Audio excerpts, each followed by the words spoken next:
un abcès énorme duquel ont été extraits 4 litres de pus.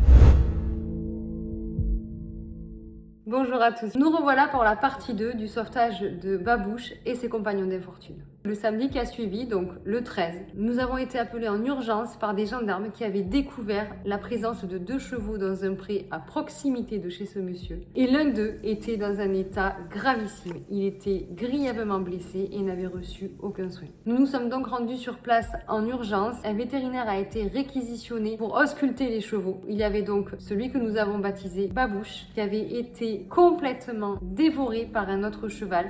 Il présentait des plaies sur l'ensemble du corps qui dataient, d'après les constats vétérinaires qui ont été faits par la suite, de plusieurs semaines, et une plaie béante au niveau de l'encolure qui avait fait un abcès énorme duquel ont été extraits 4 litres de pus. Je ne sais pas si vous vous rendez compte. Donc ce cheval-là, Babouche, un hongre, était en urgence vitale absolue et devait être absolument hospitalisé. Son compagnon de pré était un entier qui présentait un état corporel pas inquiétant, bien qu'on lui voyait un petit peu les côtes, mais par contre avait une dermite sur l'ensemble de ses taches blanches. Il s'avérera plus tard que c'était tout simplement un énorme coup de soleil parce que le cheval avait été laissé là en plein soleil à griller sans pouvoir se protéger de celui-ci au moyen d'une cabane ou de l'ombre des arbres. Ce samedi après-midi a été extrêmement difficile pour tout le monde et y compris pour les gendarmes qui sont restés de 13h jusqu'à plus de 20h avec nous, le temps de mobiliser les moyens humains et matériels à l'extraction de ces 2 chevaux.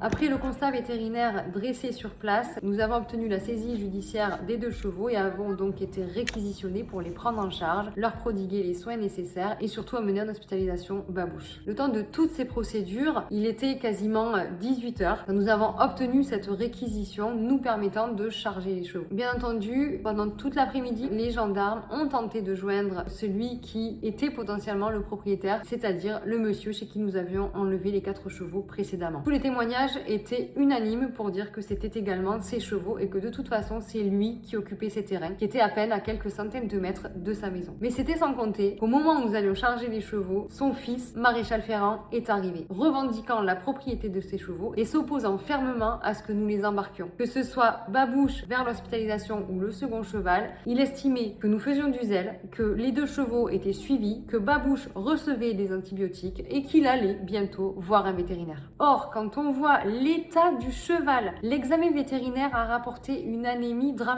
Il n'y avait pas besoin d'être vétérinaire pour s'en rendre compte. Ces muqueuses, c'était de la porcelaine. Le cheval était totalement anémié, à tel point que la vétérinaire avait peur qu'il ne survive pas aux soins dont il avait besoin pour sa plaie. Bref, l'état du cheval était catastrophique et nécessitait vraiment une hospitalisation d'urgence. C'est d'ailleurs pour ça que nous avons obtenu la réquisition du parquet de manière à pouvoir le faire hospitaliser. Mais moi, la question que je me pose, c'est quand ce monsieur qui est Maréchal Ferrand, donc professionnel du monde équestre, me dit droit dans les yeux que son cheval est soigné, qu'il lui a administré des antibiotiques. Quand je lui demande d'ailleurs s'il a une ordonnance, il me dit que non, que c'est un client à lui qui l'a dépanné en antibiotiques. Entre parenthèses, c'est un exercice illégal de la médecine vétérinaire. La question quand même que je me pose, c'est pourquoi le 2, le 10 et le 11 juin, qui précèdent, quand nous sommes venus 3 journées chez son père, qu'il était là et que nous étions accompagnés d'un vétérinaire, pourquoi ne nous a-t-il pas parlé de ce cheval qui avait besoin de voir un vétérinaire en urgence? Parce qu'aujourd'hui, ce monsieur se défend en disant qu'il s'occupe bien de ses chevaux,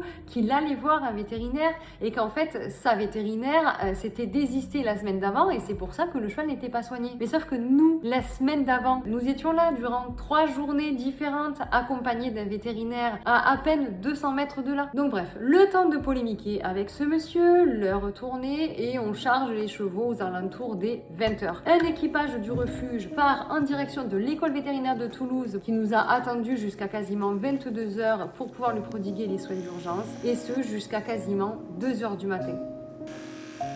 Babouche est un cheval tellement coopératif qu'il n'a pas eu besoin de lui faire d'anesthésie et qu'une simple sédation a permis aux vétérinaires de nettoyer ses plaies, d'aller drainer cet abcès duquel ils ont extrait quasiment 4 litres de pus. Heureusement qu'il s'est laissé faire et qu'il n'y a pas eu besoin de faire d'anesthésie générale parce que ça aurait pu lui être fatal face à son anémie gravissime. Les constats vétérinaires qui ont été faits par la suite dressent un tableau alarmant. Un cheval très anémié, cachectique, recouvert de plaies anciennes non soignées. Évidemment, la plaie au niveau de l'encolure, le pus, mais aussi une impressionnante infestation de parasites internes. C'est-à-dire que sans que nous le vermifugions, il expulsait des vers à chaque crottin et quand les vétérinaires prenaient sa température, le thermomètre ressortait rempli de vers. Je ne sais pas si vous imaginez, on n'avait jamais vu ça. Donc tout ça met bien en évidence que ce fameux maréchal Ferrand n'a jamais soigné ce pauvre cheval. Non seulement au moment où il s'est fait blesser, mais en plus sur de l'entretien basique, c'est-à-dire la vermifugation, l'entretien des pieds parce que pareil, ça n'était pas fait, et en plus, ne serait-ce que lui fournir l'alimentation adaptée. Ce pauvre cheval était totalement abandonné. Depuis, nous avons avancé sur les soins de Babouche. Bien que son pronostic vital soit encore réservé face à la gravité de son état, il a de nouveau les yeux qui pétillent, il est adorable avec tous les vétérinaires qui s'occupent de lui, il a tout le temps envie de sortir. Mais malheureusement, une analyse de sa plaie a révélé la présence d'une bactérie qui provoque une maladie qui est transmissible à l'homme. Donc le pauvre petit Babouche est en zone de contamination actuellement, en attente de nouveaux résultats d'un laboratoire de Paris pour voir si on peut le sortir de cette zone de contamination. Les soins vont continuer pour lui, il en a pour un moment. Il a un problème à un jarret. Pour l'instant, l'origine est inconnue malgré de nombreux examens. Donc les investigations continuent pour tenter de soulager cette douleur et cet œdème énorme qu'il a au niveau du jarret. Le second cheval, Plantier, que nous avons baptisé Plume, je pars avec un autre véhicule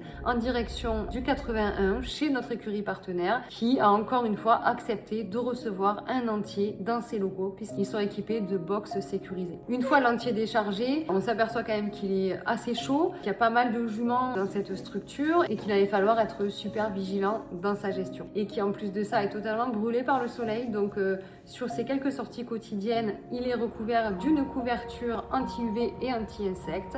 Notre écurie partenaire gère son comportement d'une main de maître parce que ça représente quand même des risques, c'est un entier qui est chaud.